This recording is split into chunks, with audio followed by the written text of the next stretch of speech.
Hi, I'm Jack McNamara.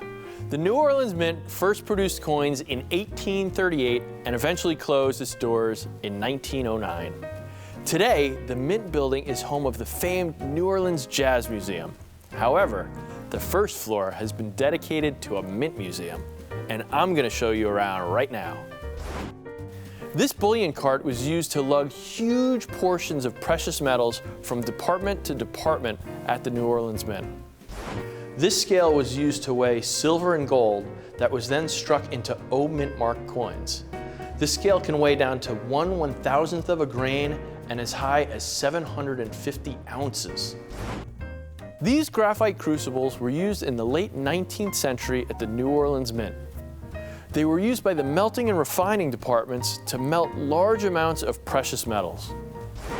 These bone ash couples were used by assayers in order to separate precious metals from base metals. When melting impure precious metals, the base metals would absorb into the pores of the couple, leaving behind pure gold or silver.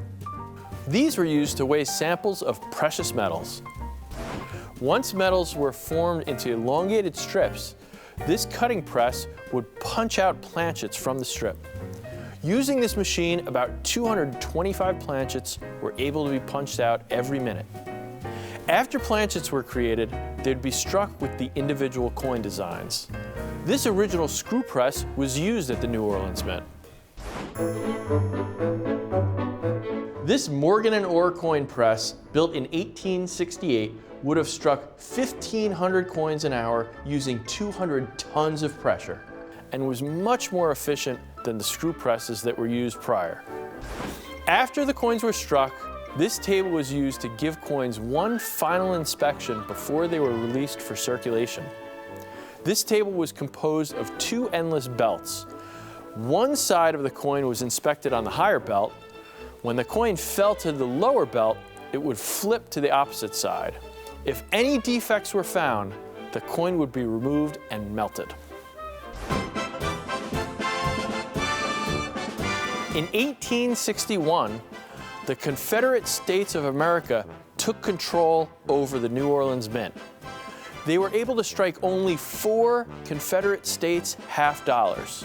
Although these coins depicted the seated Liberty obverse that was used on normal United States federal coinage, they did showcase a new reverse design. This reverse design displays a shield with a Phrygian cap on the top, 7 stars, one for each seceding state, and stalks of sugarcane and cotton. Here we have some coins that were found aboard the SS Republic. This sidewheel steamship was en route to New Orleans when it was faced with a massive hurricane off the coast of Georgia. Unfortunately, in October of 1865, this ship succumbed to the hurricane and sank to the bottom of the ocean. It wasn't until 2003 that this wreck was located 100 miles off the coast of Savannah, Georgia. These are examples of the gold and silver coins that were struck at the New Orleans Mint before being bagged and shipped across the country.